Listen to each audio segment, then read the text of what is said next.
Muy buenas tardes, estimados participantes. Le damos la bienvenida nuevamente al curso de especialización en Derecho, Fiscalización y Regulación Ambiental, el cual se viene desarrollando gracias a las organizaciones Núcleo de Investigación de Derecho Ambiental, BeLawyer y con el apoyo del ilustre Colegios de Abogados de Huánuco.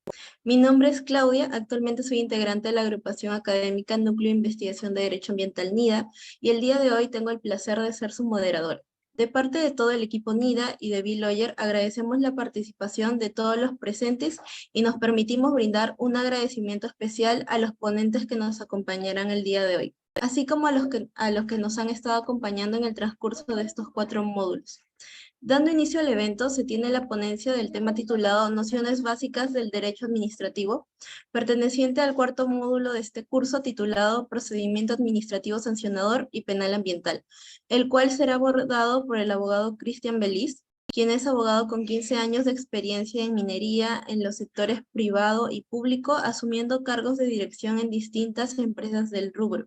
Especialista en normativa minera ambiental, seguridad, administrativo, procesal, laboral y contractual.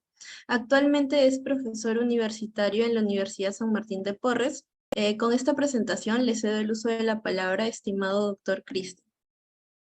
Buenas tardes con todos. No sé si me copian. Sí, sí se le escucha. Perfecto. Buenas tardes con todos. Agradezco al Núcleo de Investigación de Derecho Ambiental de la Universidad Federico Villarreal por haberme convocado a disertar este tema de nociones básicas del derecho administrativo. Especial a ti, Claudia, por la convocación, bueno, mejor dicho, la convocatoria. Y bueno, al tratar de dar o elaborar esta presentación, puse a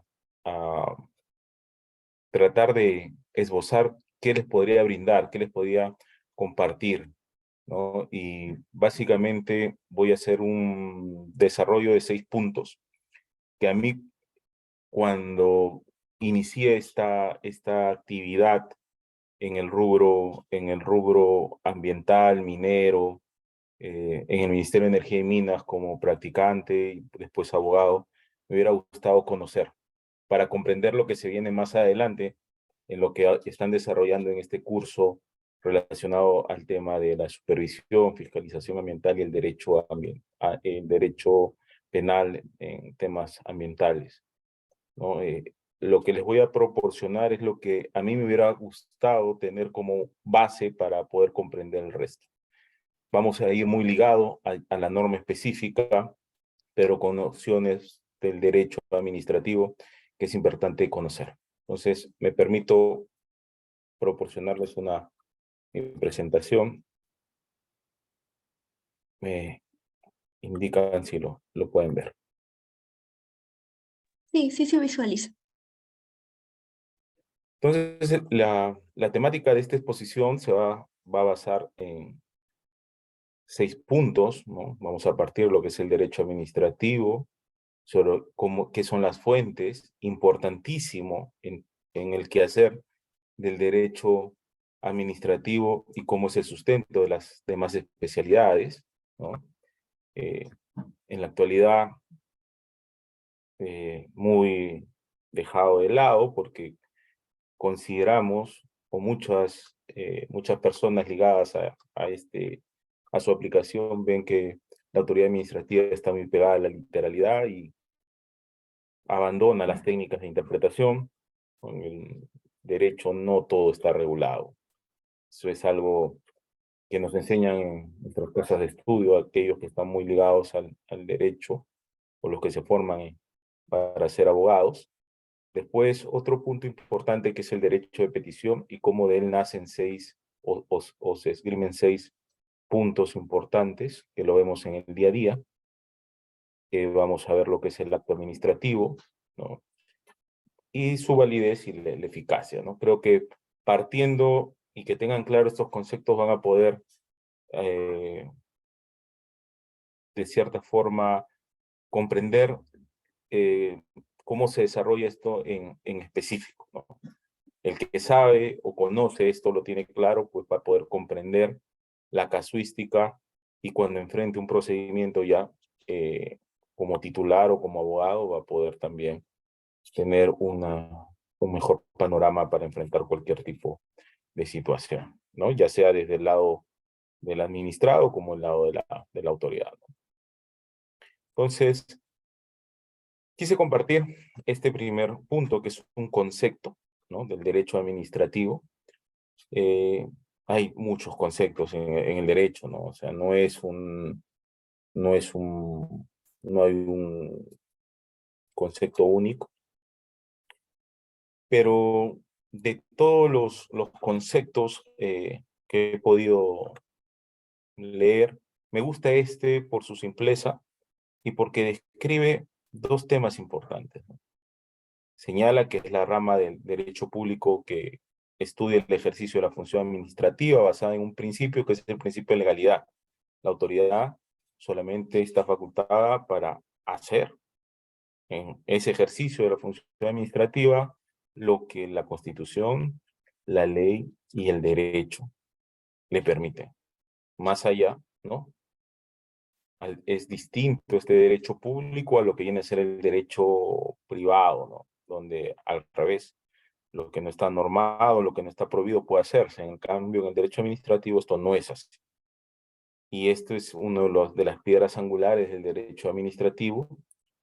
Y también te habla de una protección judicial existente. Y podemos aquí ver los conceptos de lo que viene a ser la autotutela administrativa, que se ejercita a través de los recursos administrativos, y es ese control que hace la propia administración a través, pues, de su resolución, ¿no?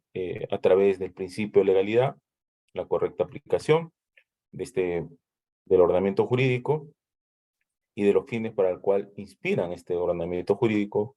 Y estamos hablando ya de la tutela jurisdiccional efectiva, ese control judicial en el poder, en este poder del Estado, a través del contencioso administrativo. Entonces es un concepto simple, pero que abarca mucho contenido, ¿no? Es un concepto del doctor Agustín Gordillo, ¿no? Argentino, y una figura importante del derecho administrativo latinoamericano, ¿no? O iberoamericano. Importante la historia, ¿no? La historia es importante en el derecho administrativo y es importante tener presente, por cultura general, que el derecho administrativo positivizado, el que nosotros conocemos y aplicamos, nace pues en el contexto de la Revolución Francesa, ¿no? A través del Consejo de Estado en Francia.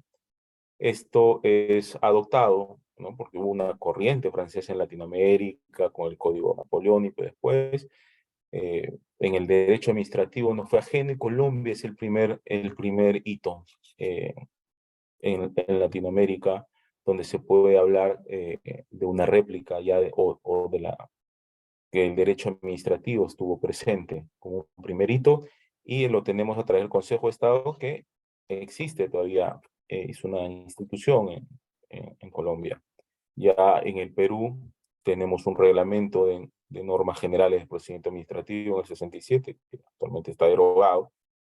Tenemos la ley del procedimiento administrativo general, o la ley PAG, que muchos conocen, y después estas modificaciones que se manifestaron en el TUO, y la modificación del 2019 es la que está vigente, ¿no? Entonces, esa es la presencia, ¿no?, del derecho administrativo, que en un inicio, ¿no?, le da mucha preponderancia al procedimiento en sí, pero que en la actualidad se equiparan instituciones y se han desarrollado, y es un derecho o un procedimiento administrativo muy garantista, reconocido a nivel Latinoamérica, y en algunas instituciones del derecho administrativo que nosotros tenemos es reconocida en otras latitudes de Latinoamérica.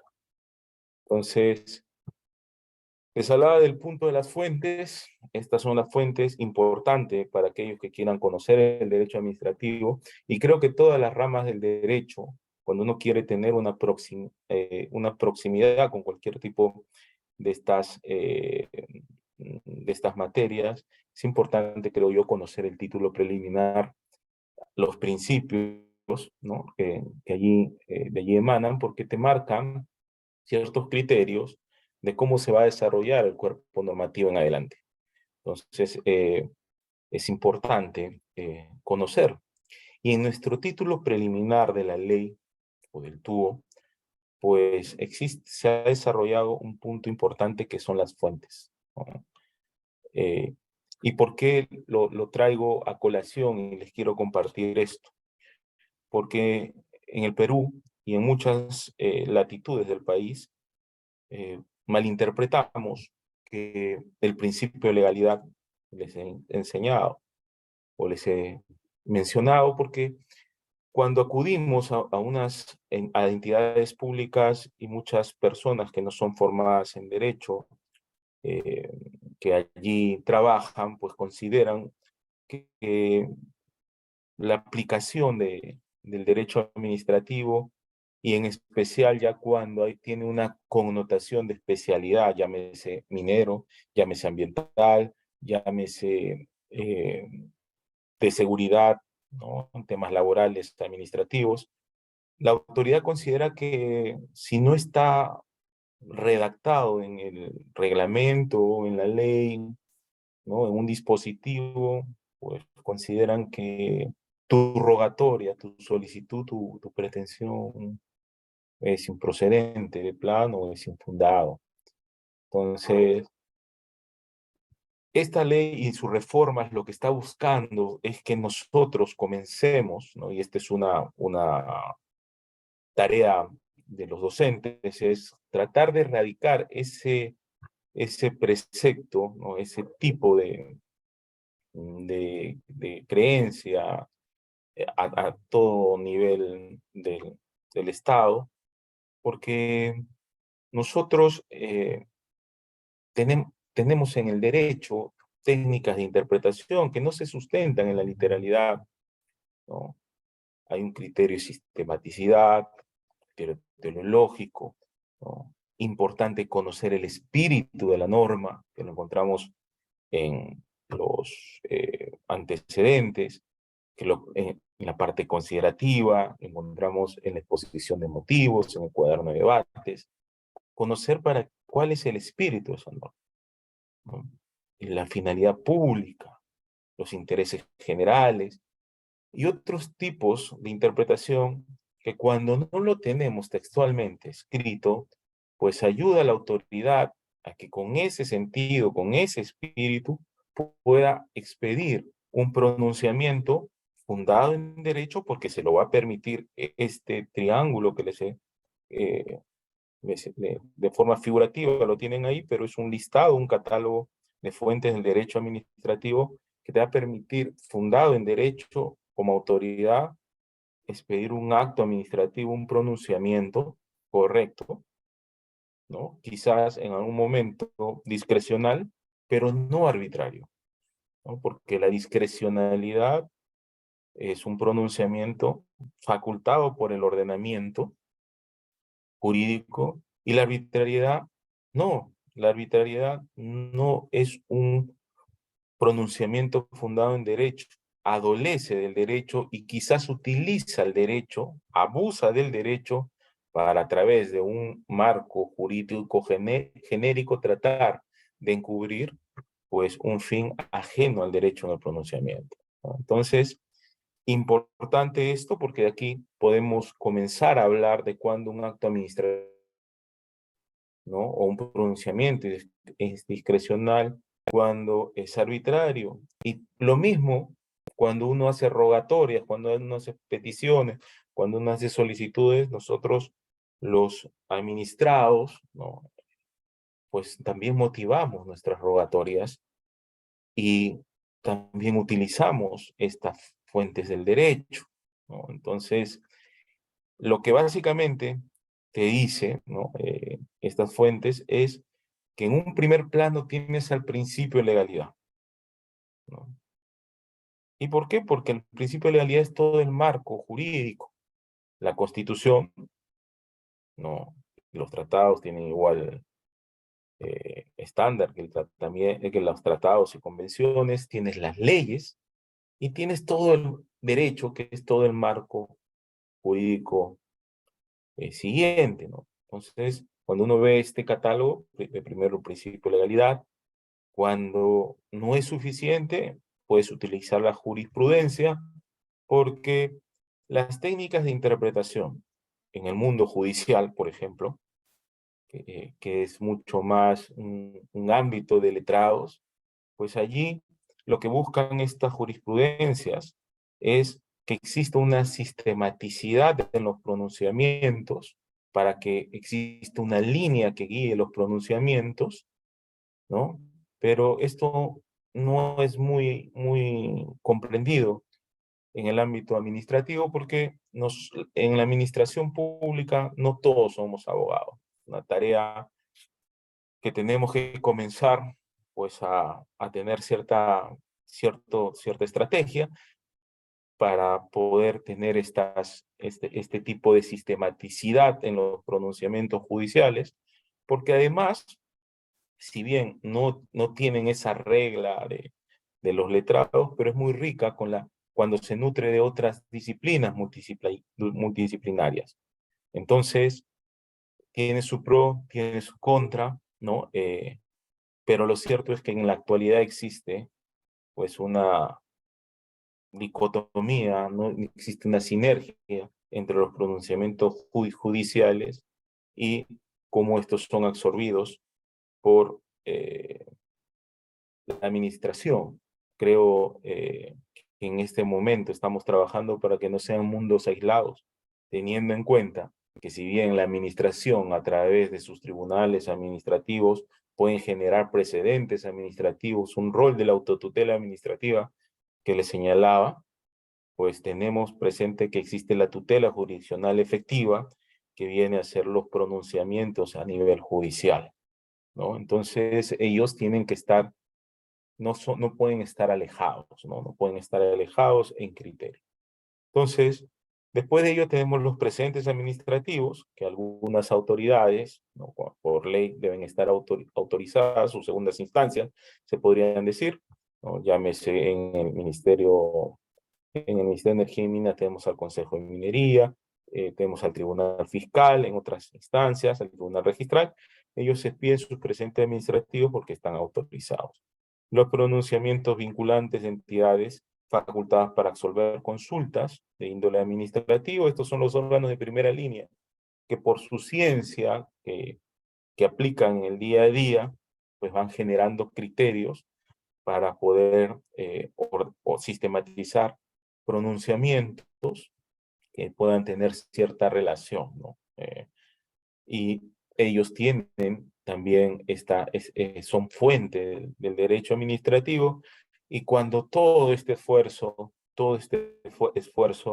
no sea suficiente, pues tenemos los principios generales del derecho administrativo, ¿no?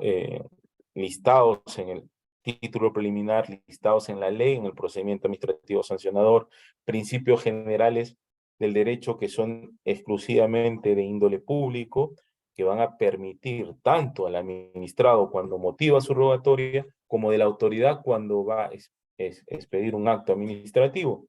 Entonces, todo esto son fuentes, no es la literalidad, ¿no? Porque la literalidad genera este mal antecedente de que cualquier administrado o autoridad, y mucho más craso error en las autoridades que dicen, oye, no está escrito, entonces, si no está escrito es no, y si tú insistes con tu rogatoria, quizás te diga, déjame evaluarlo y te contesto, no puedo adelantar opinión, pero nosotros necesitamos predictibilidad como administrado, y como autoridad, la autoridad debe estar preparada para, pues si bien no adelantar opinión, dar certeza de que va a ser una interpretación no limitada, ¿no? Entonces, es importante conocer las fuentes del derecho.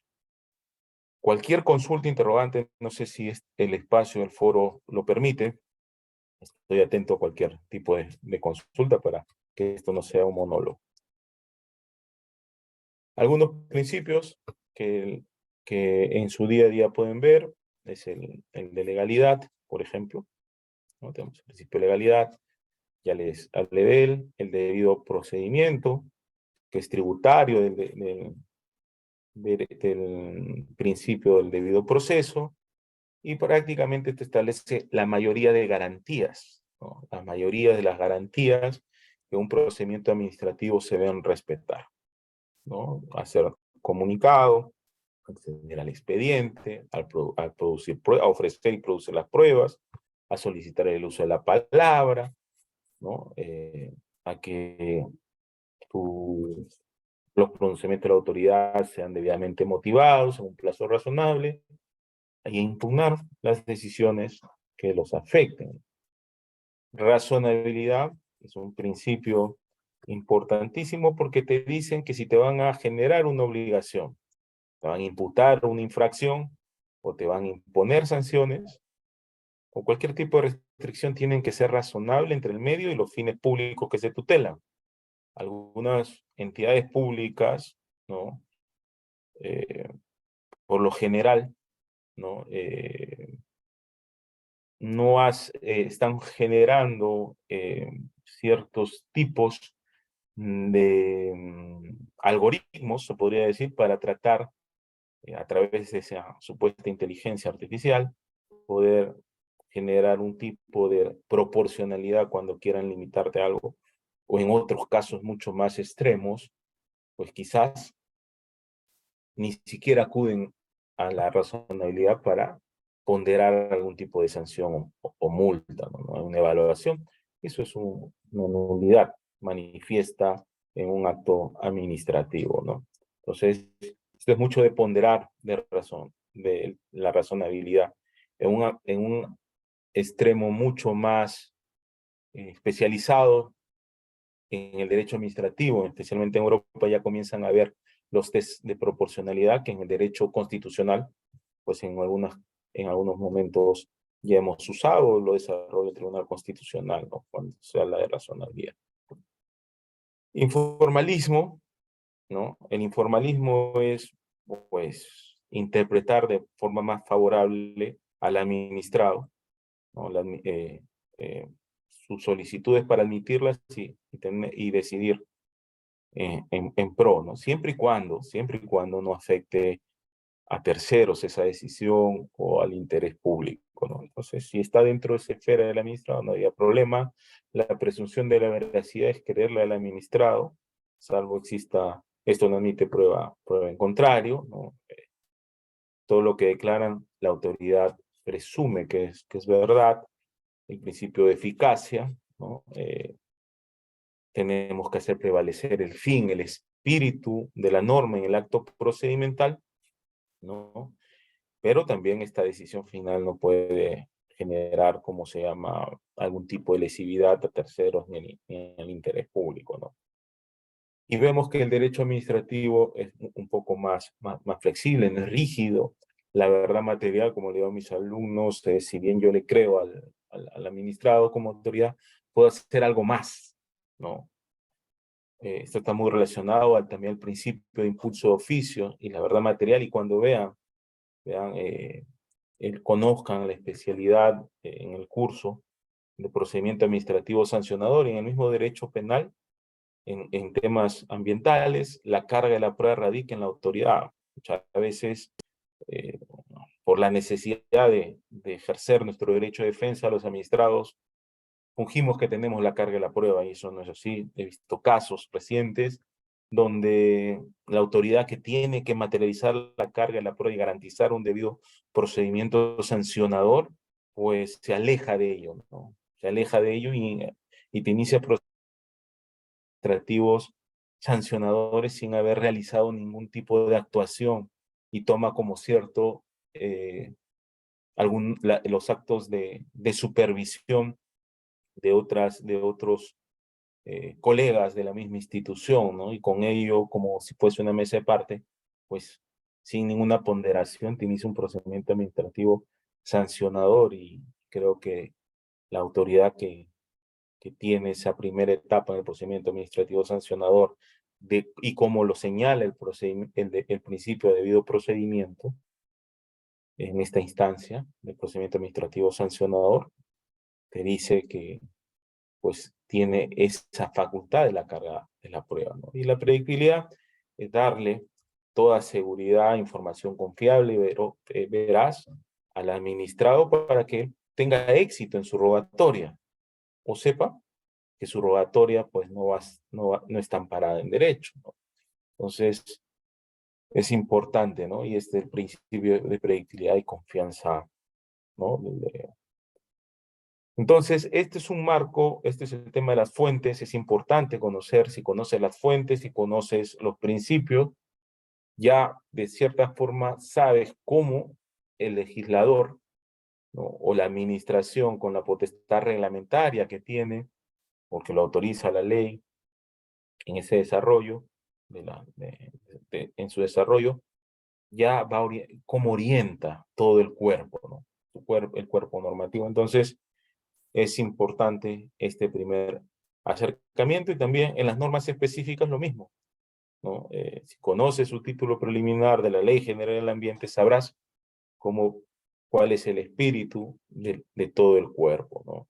Y el reglamento del CIA y del CINEFA, ¿no? Y verán que es distinto, ¿no? Es distinto su naturaleza y podrán ustedes hacer un control en su evaluación si es que la autoridad administrativa se está desviando de los fines para el cual esa ley los ha facultado, ¿no? Es importantísimo.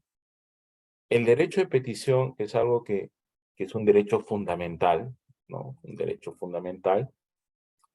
Y como derecho fundamental en el derecho administrativo se desarrolla en 6 puntos importantes, ¿no? 6 puntos importantes. El tribunal los ha desarrollado en muchos pronunciamientos y cuando vemos la LEPAP vamos a ver que de forma específica lo señala, ¿no? Y es importante porque si en un momento tienes algún problema en la administración pública, puedes utilizar el amparo, ¿no? Puedes utilizar el amparo.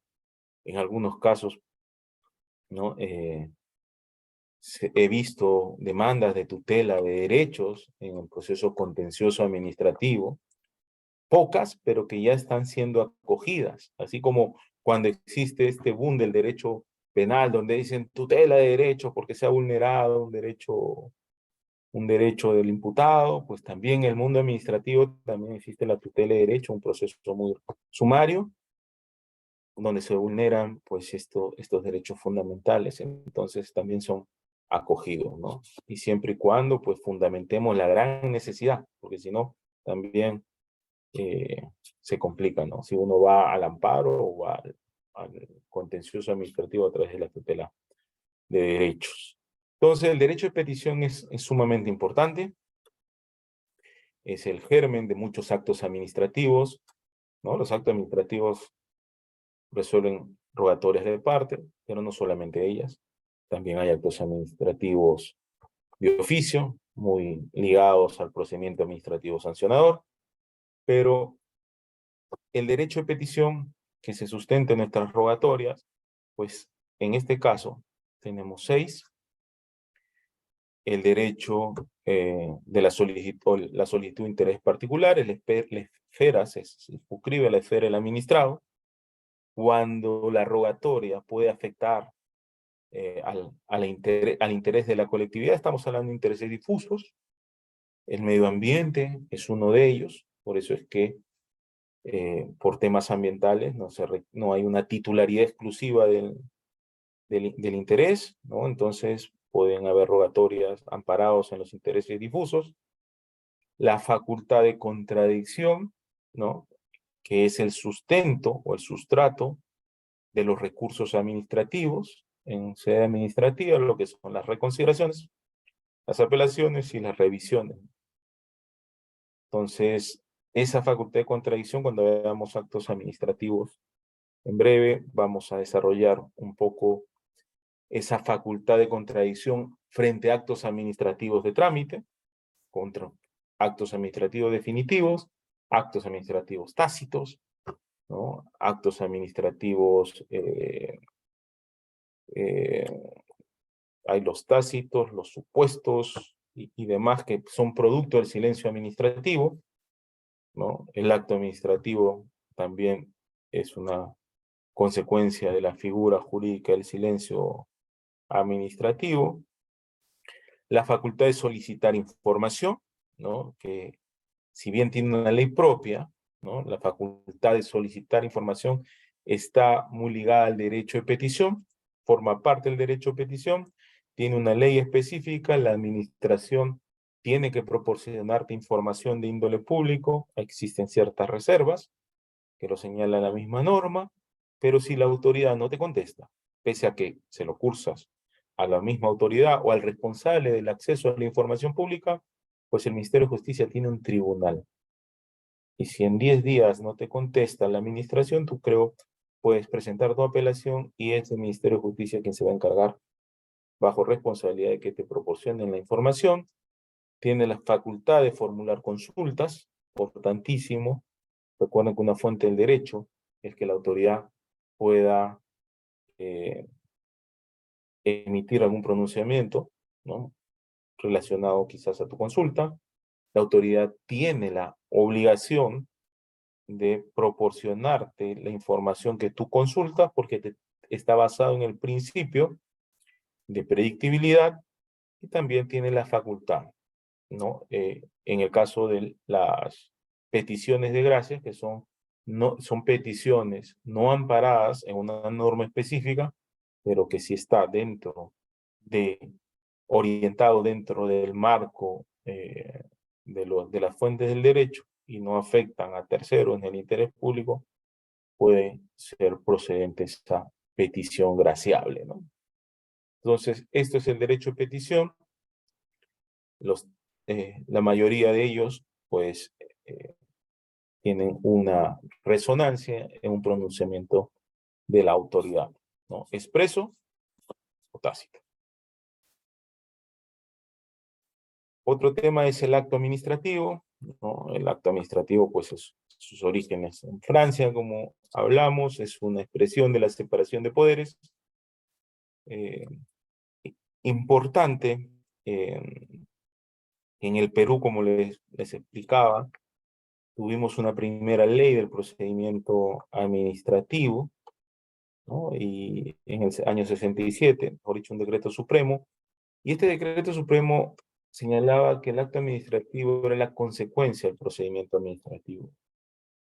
El procedimiento administrativo, la LEPAG, como muchos la conocen, hace referencia, pues, de otra cosa, ¿no? Lo equipara y lo pone en su artículo 1, ¿no? Y le da esa equivalencia, ¿no? Desarrolla todo un capítulo sobre el acto administrativo y lo equipara quizás en un nivel de importancia a lo que viene a ser el procedimiento. El acto administrativo, no existe una definición exacta, ¿no? En el derecho administrativo no existen definiciones exactas por lo general. Lo que existen son algunos tipos de reglas para que se considere o no un acto administrativo.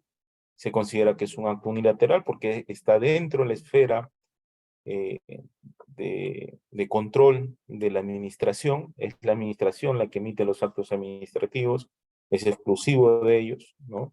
No está subordinado a la petición administrativa porque puedes presentar una rogatoria como pueden estimarla o desestimarla, ¿no? Entonces, es una potestad exclusiva de la autoridad administrativa, ¿no? Entonces, el acto administrativo, ¿no?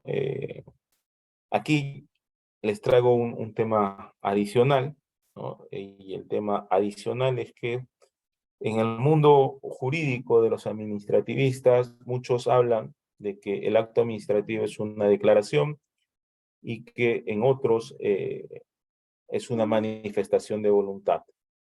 Lo dicen que muchos adoptan la teoría de que es una declaración porque es la autoridad administrativa se sustenta en una entidad, ¿no? En la entidad pública. Y la entidad pública es una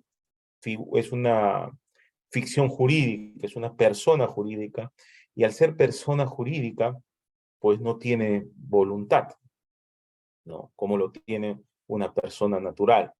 Entonces, por eso y cuando lean el artículo 1 van a hablar de la declaración. Es una postura que está muy ligada al derecho que acogemos los peruanos, ¿no? Hablan de la declaración.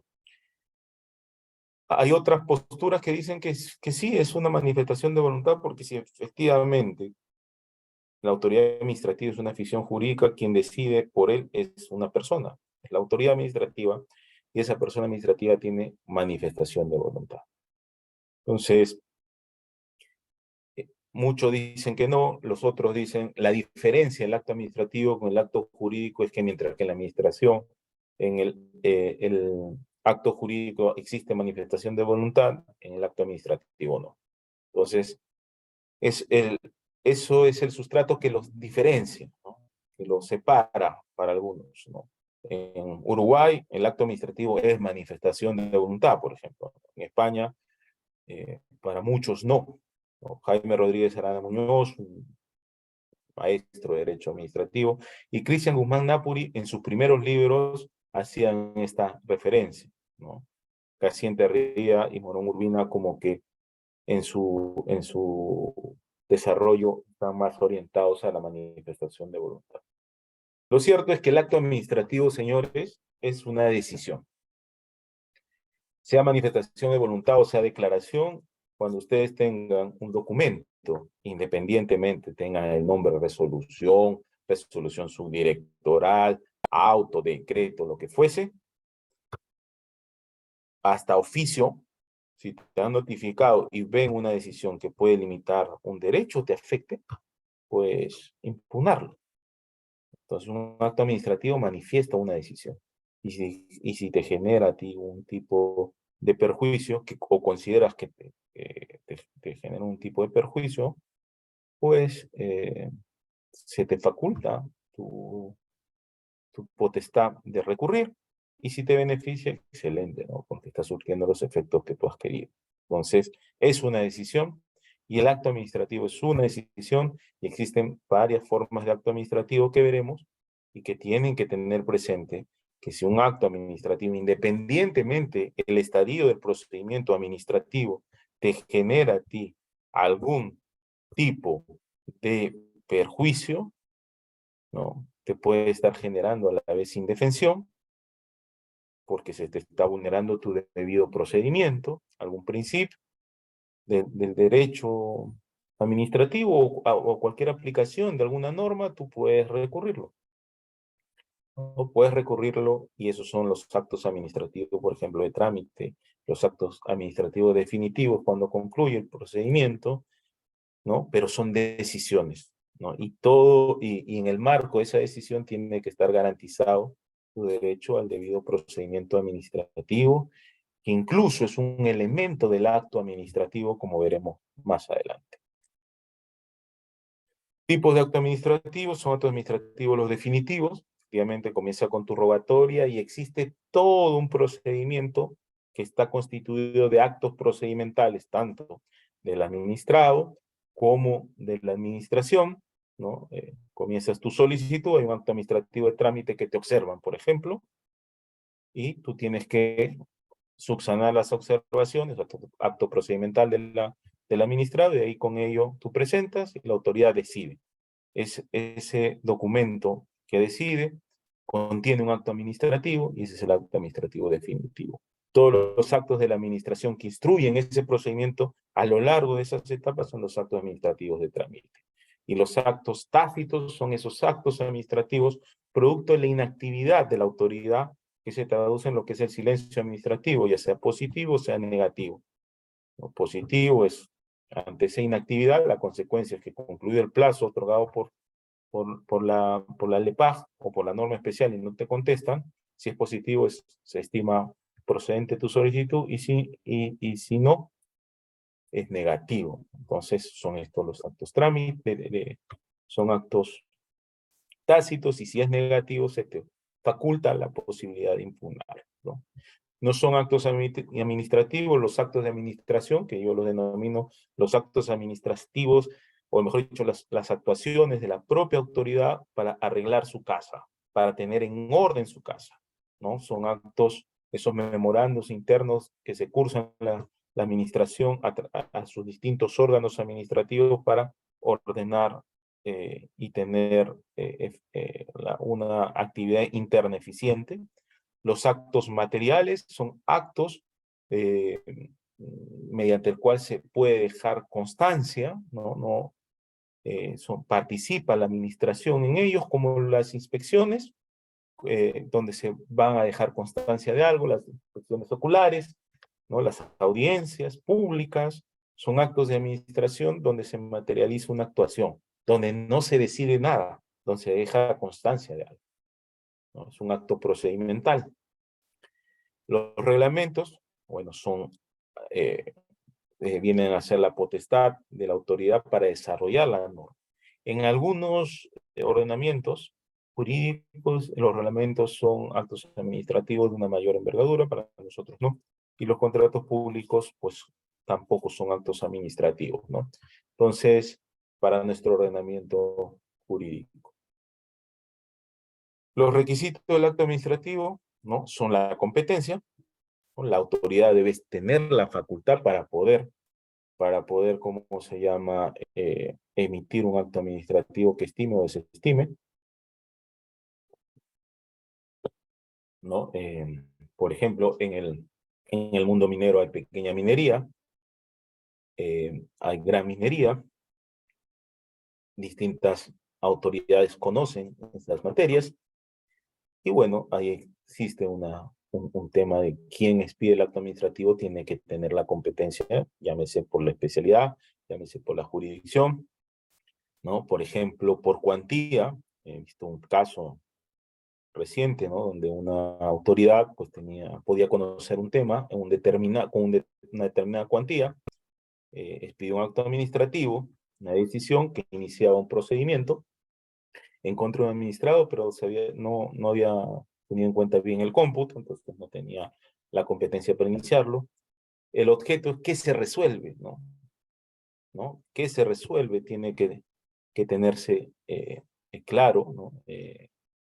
Es lo que se resuelve y tiene que estar muy ligado a que sea jurídica y jurídicamente posible, ¿no? La finalidad pública es el espíritu, ¿no?, de la norma, ¿no? Cómo la autoridad conoce y bajo esos preceptos está desarrollando su decisión, ¿no? No puede ser ajena a los intereses públicos, a los intereses generales, a los intereses o fines para el cual ha sido creado ese procedimiento administrativo, ¿no? La motivación, que no puede ser una motivación genérica, ¿no? La motivación es la superposición del hecho al derecho y debe estar probado, ¿no? Y cómo esa motivación no puede ser genérica, no puede ser ambigua, ¿no? Y como en algunos casos, por ejemplo, ¿no? Y lo señala la ley, nosotros conocemos que los actos administrativos en un 70%, por lanzar un número, se materializan en una resolución administrativa, y esta resolución administrativa, señores, esta resolución se fundamenta en un informe técnico, legal, algunos económicos. Y muchas veces te notifican la resolución, pero no el informe técnico, que a la final es el sustento motivacional. Y si no te notifican eso, ese acto es nulo, ¿no? Ese acto tiene que retrotraer el vicio y notificarte de nuevo el acto correctamente, ¿no? Con todos los actuados que competen a ese acto administrativo, el procedimiento regular, que es tributario, el debido procedimiento, y a la vez el derecho fundamental a un debido proceso. Otro tema sumamente importante es la forma, porque como les dije, o sea, los actos administrativos no vienen en envoltura preestablecida. Un acto administrativo, pues, es una decisión.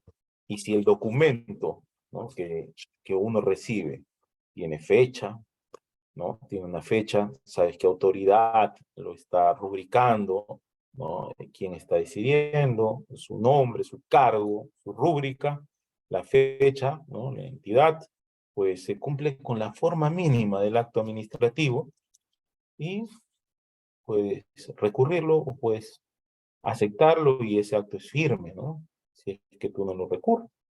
pero no te pueden limitar tus derechos por la tipología o la denominación del nombre.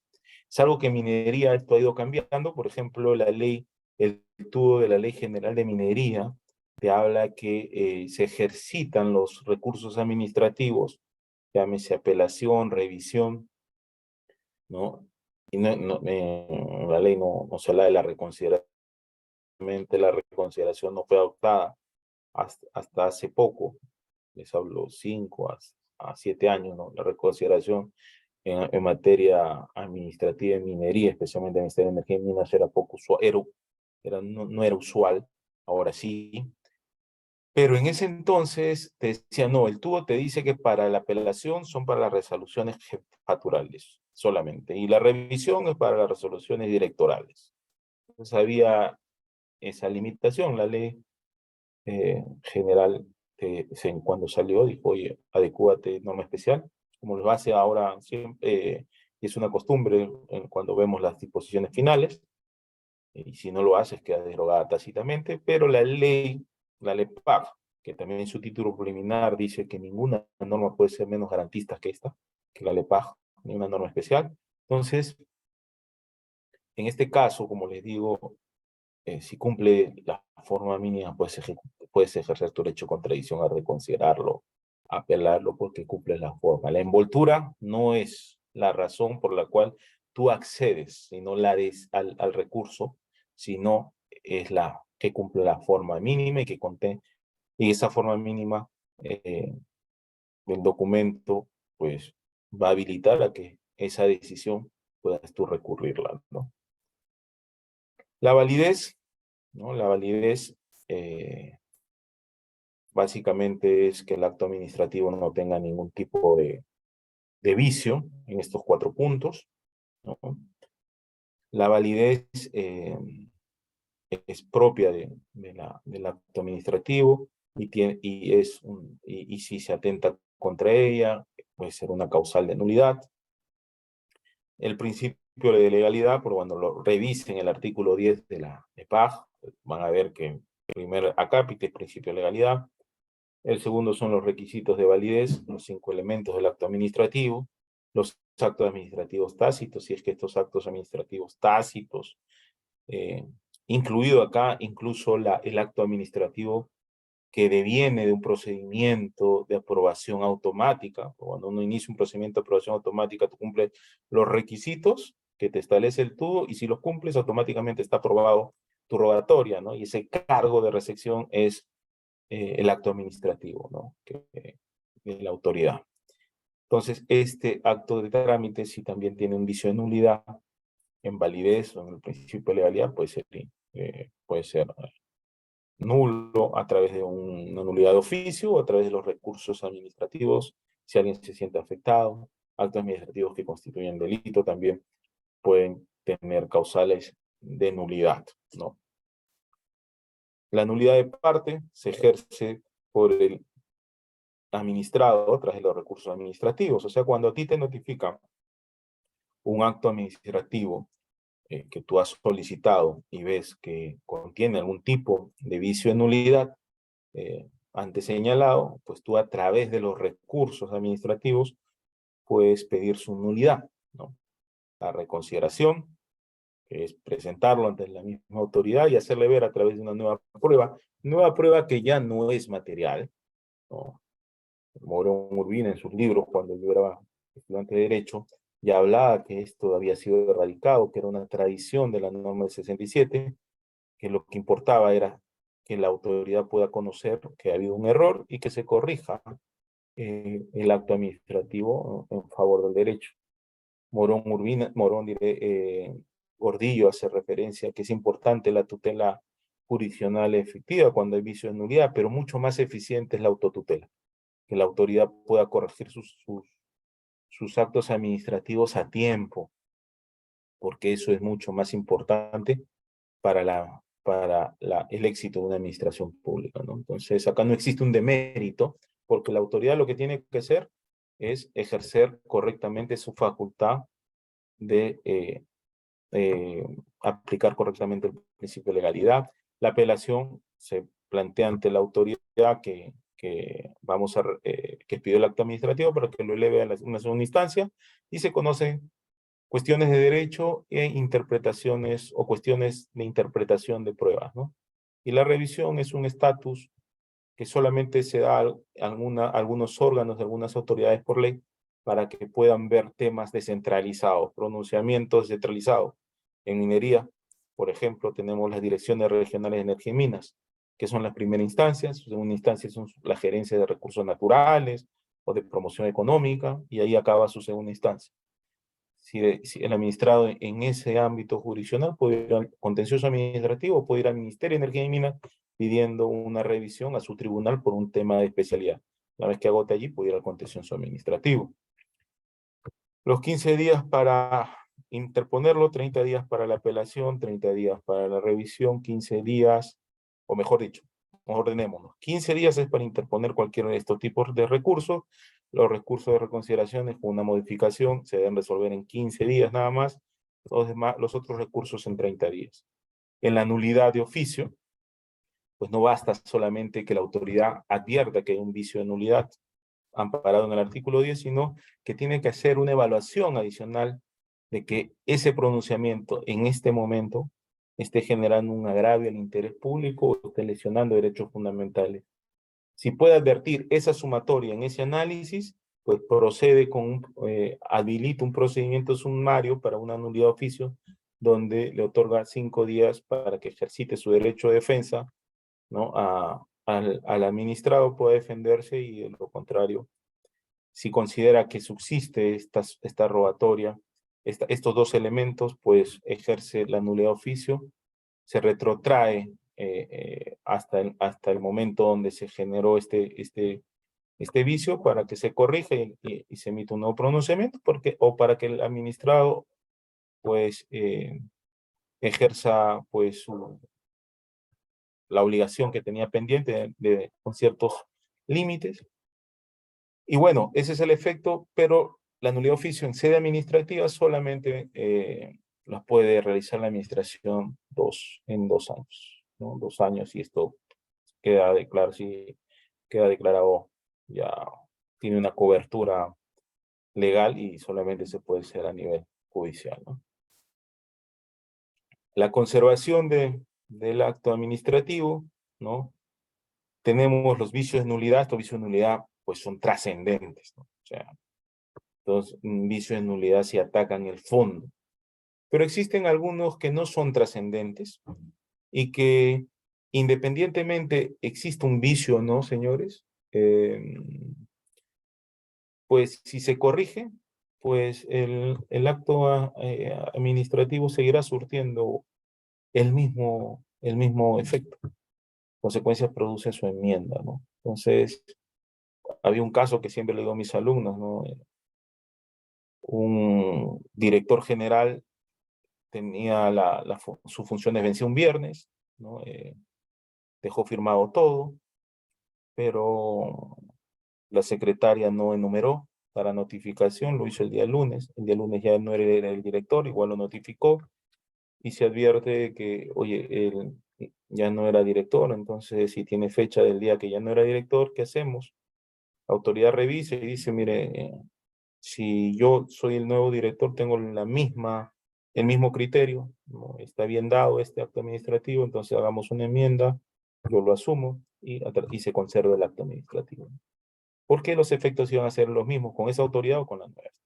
Entonces ahí hay un tema de acto administrativo con un vicio no trascendente, y también tenemos los errores materiales que ni siquiera se enfocan al vicio del acto administrativo, sino algunos errores de índole material en el tema de redacción o numérico, ¿no? Que es el error aritmético, ¿no? Pero en el Perú lo conocemos como error material, ya sea numérico, bueno, en la praxis, ¿no?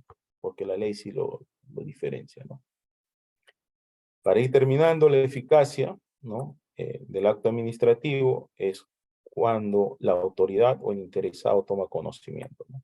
La eficacia del acto administrativo es muy distinto a la eficacia del acto jurídico.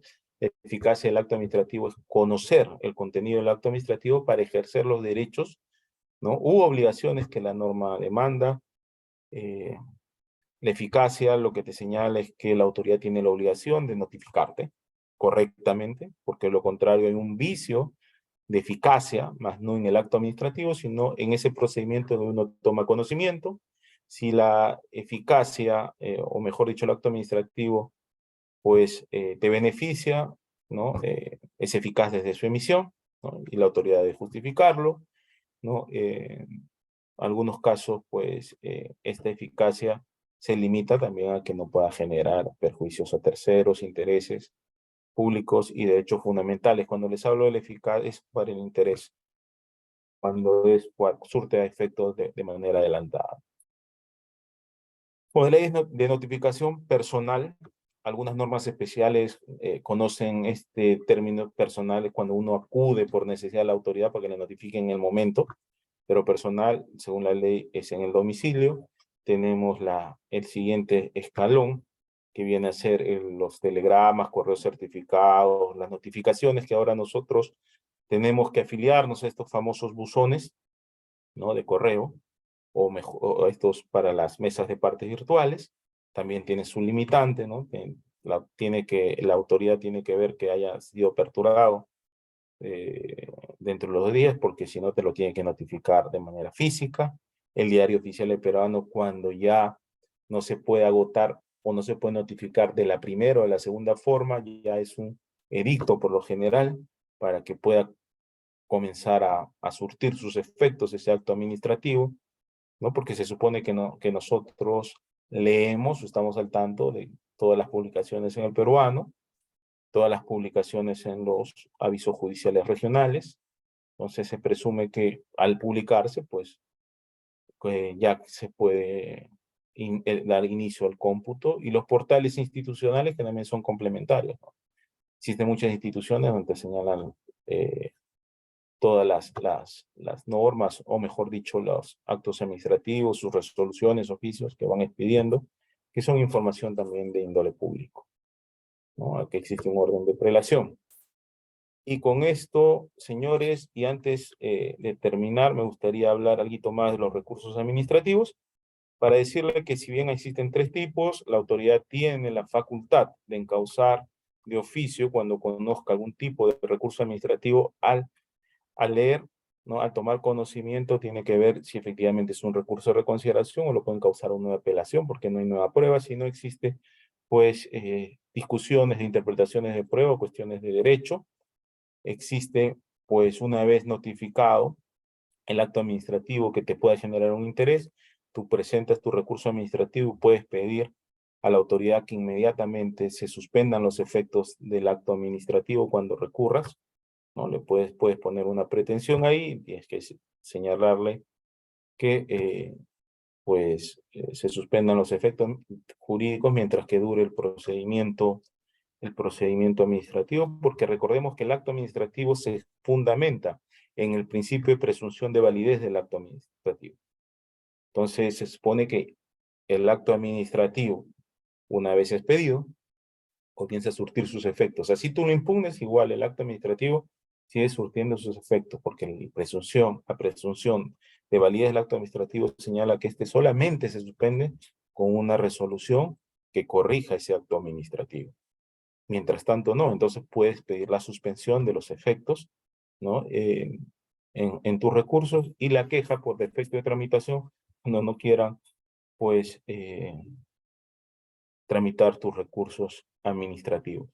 Creo que de forma general, señores, les he podido dar unos alcances de cómo es un procedimiento administrativo general, y creo que ustedes podrán conocer a mayor detalle y quizás les ayude en algo lo que les he comentado para cuando conozcan procedimientos administrativos ya más especializados en materia ambiental. Pero estar en hora. Disculpen la demora. Muchísimas gracias, estimado abogado Cristian. De igual manera, mencionarle que se tiene la siguiente pregunta para usted, el cual menciona: la LEPAG establece un plazo para un procedimiento sancionador. De ser así, ¿procedería a plantear la caducidad que tiene la entidad para sancionar al administrado? Sí, miren, en este caso es interesante, ¿no? Yo le he conversado a ustedes el caso de un procedimiento administrativo general. Básicamente, su naturaleza es para presentar una rogatoria que la autoridad te apruebe o te desestime algo, ¿no? Un caso claro es el de las certificaciones ambientales, ¿no? Presenta su estudio ambiental para que la aprueben, es todo un proceso administrativo y al final, pues, se define con un acto administrativo si se aprueba o no. Entonces, eso tiene un plazo, ese procedimiento tiene un plazo, porque lo señala la norma específica. Si no tuviese un plazo, ese acto administrativo, que es un procedimiento administrativo de esta índole, se señala que tienes 30 días, si no, no tienes un plazo. Pero cuando vamos al procedimiento sancionador, que se inicia de oficio, ya, se inicia de oficio, todo esto cambia, porque no existe un plazo de duración específico. Lo que te dice la norma es, señores, iniciado el procedimiento administrativo sancionador, la autoridad tiene 9 meses para resolver. Si en esos 9 meses no resuelve, tú puedes plantearle la caducidad y se archiva. Pero puede iniciar de nuevo el procedimiento administrativo sancionador la autoridad siempre y cuando esa conducta infractora no haya prescrito. Y cuando prescribe 4 años posterior, 4 años posterior a el inicio de esa comisión ilícita administrativa, ¿no? Si desde ese momento, ¿no? Que incluso es mucho antes a una supervisión, mucho antes a un paso, desde ese momento. Si es instantánea, porque también hay criterios permanentes, temas de conductas continuas, ¿no? Que la autoridad administrativa muchas veces lo utiliza de excusa cuando se demora o pasa más de los 4 años, ¿no? Te dice, ¿no? Si no ha prescrito, puedes iniciar otra vez el paso, ¿no? Pero la limitante de un procedimiento administrativo sancionador es que el procedimiento administrativo sancionador debe durar 9 meses y puede ser ampliado debidamente justificado 3 meses más. Si no, caduca y debe archivarse. ¿Y la autoridad podrá iniciar de nuevo? Sí, siempre y cuando no haya. En nombre de todo el equipo de NIDA, Biloyer y el Colegio de Abogados de Huánuco, le extendemos nuestra gratitud por haber participado en el desarrollo de esta clase y, bueno, haber absuelto las preguntas de los participantes de forma tan amable. Esperamos poder contar con usted en posibles futuros eventos a desarrollarse. Muchas gracias, estimado abogado Cristian. Muy buenas tardes. Muchas gracias. A disposición y buenas tardes. Muy buenas tardes. De igual forma, agradecemos a cada uno de los participantes que nos acompañaron el día de hoy. También desde NIDA y Biloyer esperemos puedan acompañarnos en próximos eventos. Del mismo modo, mencionarles que con la clase de la próxima semana se va a estar culminando el curso, por lo cual esperamos puedan acompañarnos también la siguiente semana. Así como mencionarles que sus certificados serán enviados a través de sus respectivos correos en el transcurso de las siguientes semanas. Muchas gracias y que tengan un muy buen sábado.